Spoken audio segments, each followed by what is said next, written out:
Boa tarde, quero cumprimentar a todos e todas e todos aqui presentes e, e agradecer o espaço e o tempo de cada um e cada uma para essa discussão.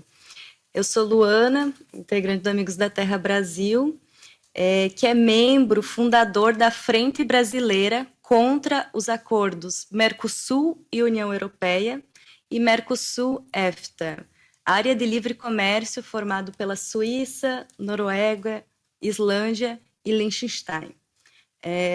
A frente, que se articula desde 2019, ela se articula em torno de mais de 200 organizações da sociedade civil, onde meus companheiros e companheiras que estamos juntos aqui também fazem parte. Na verdade, hoje eu vou trazer um posicionamento dessa frente em relação ao acordo Mercosul e União Europeia. Nosso primeiro posicionamento, nós queremos dizer que somos contra a separação do tratado comercial desse acordo e qualquer ratificação, né? Com base no conhecimento de outros acordos já assinados com o bloco europeu ao redor do mundo, o pilar comercial ele tem primazia e os elementos ditos de proteção de direitos humanos e direitos ambientais eles ficam num segundo plano. Nós consideramos que a abertura comercial, nos termos desse acordo, ele trará impactos socioeconômicos, trabalhistas, fundiários, territoriais, ambientais e climáticos significativos para o Brasil, assim como outros países do Mercosul, tendo como os maiores beneficiários as empresas transnacionais interessadas na importação de matérias-primas baratas, interessadas na privatização de serviços e na ampliação de seu mercado para seus produtos industrializados. Entendemos que o que está em jogo nos capítulos dos acordos comerciais com a Europa é perpetuar e aprofundar uma agenda de violação e retrocessos dos direitos. O acordo ele acentua a reprimarização da economia brasileira e também atualiza os dispositivos coloniais que mantêm a dependência do país em relação à Europa, além de incentivar uma violência racista contra os povos indígenas, contra as comunidades negras, comunidades camponesas e tradicionais. Isso porque o dano ambiental ele é associado à expansão do desmatamento e do agronegócio, que recai desproporcionalmente sobre os povos negros e indígenas, e em particular sobre as mulheres. A separação do tratado comercial desse acordo, ele visa acelerar o processo e restringir o debate nos parlamentos e da sociedade de ambos os blocos. Somos contra a separação do tratado comercial do acordo, pois somos a favor que esse acordo, assim como as demais políticas públicas que afetam a população do Brasil, elas precisam do debate público, precisam de acesso à informação e precisa de respeitar o direito da consulta livre, prévia, informada e de boa fé, para garantirmos o controle social e a participação dos povos que são os maiores impactados por esse acordo. Nosso segundo posicionamento em relação ao acordo União Europeia-Mercosul é que os protocolos ambientais adicionados ao acordo, eles não mudam o caráter neocolonial que esse acordo apresenta. Do ponto de vista ambiental e climático, o acordo ele contribui para uma devastação do conjunto de biomas brasileiros, um conjunto de ecossistemas brasileiros. Colocar fim nas alíquotas de exportação para variadas commodities agrícolas e minerais, como o minério de ferro, ou então ampliar as cotas para carne, etanol e açúcar, por exemplo, vão gerar uma expansão de produção e dos corredores logísticos da pecuária, do complexo da soja e da cana-de-açúcar, assim como também Larissa demonstrou nos gráficos. Nesse sentido, tudo isso ele reforça os principais vetores, os principais responsáveis pelo desmatamento e pelas queimadas que têm impactado os territórios, o clima e também o meio ambiente, né? Segundo os dados divulgados pelo Instituto de Pesquisas Espaciais, o INPE, Desde janeiro deste ano até o dia 21 de outubro de 2022, o acumulado de alertas de desmatamento na Amazônia foi de 9.277 quilômetros quadrados. Isso é uma marca histórica, de toda a série histórica. E isso se repete também nos demais biomas e ecossistemas do Brasil. Nós temos notado a preocupação da sociedade brasileira com questões ambientais e climáticas em relação ao acordo, né?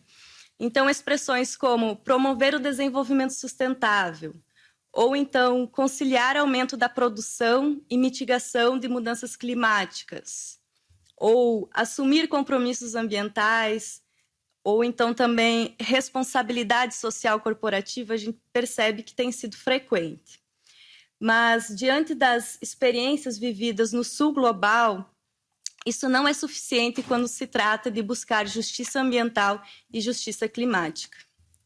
O crescente desmatamento e degradação socioambiental estão relacionadas à violação de direitos humanos e direitos territoriais.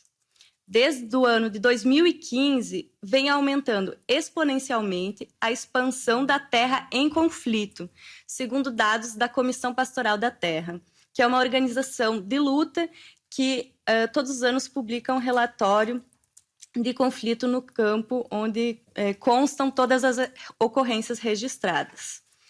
Nesse ano, no primeiro semestre, a Comissão Pastoral da Terra registrou 759 ocorrências de conflito no campo no Brasil.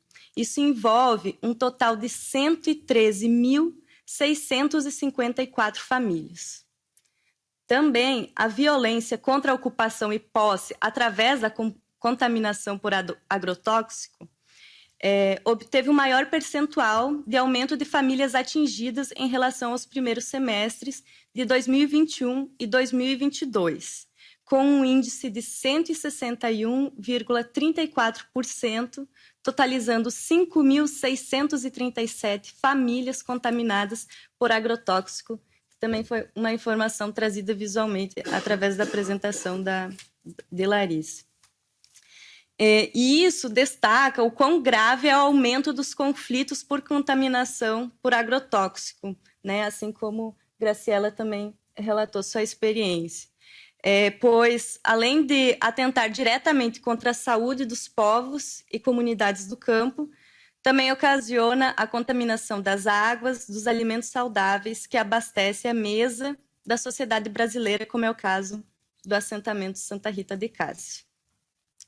O acordo ele intensificará a crise climática provocada pela agricultura de grande escala através de um aumento significativo das emissões globais de gases de efeito estufa, no qual terá um aumento de 8,7 milhões de toneladas por ano nas emissões de gases de efeito estufa, segundo estudo divulgado pelo GRAM em 2019. Portanto, reforçamos que quando se trata de buscar justiça ambiental e justiça climática, os tratados de livre comércio eles têm que ser confrontados. Não será através de um tratado comercial que será possível obter garantias sólidas nas questões ambientais. Compromissos em relação a acordos multilaterais, que inclui a Convenção sobre a Diversidade Biológica e o Acordo de Paris, sobre as mudanças climáticas, elas não são suficientes, pois são disposições que não são aplicáveis do ponto de vista vinculante. Nosso terceiro posicionamento é que nós defendemos a reabertura das discussões do acordo. No mundo em que nós vivemos, não é possível separar a discussão da política internacional dos interesses domésticos e seu impacto na vida cotidiana da população, dos povos indígenas, comunidades tradicionais e camponesas nos seus distintos territórios e territorialidades. Por isso, acreditamos que é necessário democratizar a política externa e mobilizar o maior número de pessoas possível e de organizações da sociedade civil para que possamos debater este acordo. É necessário rediscutir as pautas do comércio para que sejam necessários ao nosso povo e em nosso tempo histórico, com mais igualdade e menos assimetria. E nosso quarto e último posicionamento, nós defendemos que esse acordo tenha as vozes dos povos ouvidas. Defendemos a participação dos povos para denunciar o desenho de inserção internacional neocolonial proposta para os países do Mercosul e apresentar propostas alternativas de integração dos povos, onde as relações comerciais respeitem os direitos humanos e os direitos ambientais, e seja construída para atender às necessidades dos povos e não do capital transnacional. Acreditamos que será com participação social, controle das políticas públicas, inclusive da política externa e comercial, que podemos possibilitar um acordo menos injusto e garantia dos direitos dos povos e direitos socioambientais. Para que haja justiça social, uma justiça econômica, ambiental, uma justiça racial e de gênero, é importante e necessário lutar contra o poder corporativo das empresas transnacionais. Será através da convergência dos movimentos sociais que vamos resistir ao poder corporativo e continuar na nossa luta anticapitalista, antipatriarcal, antirracista, anticolonialista, antifascista e internacionalista, pela garantia do direito e da soberania do povo. Obrigada.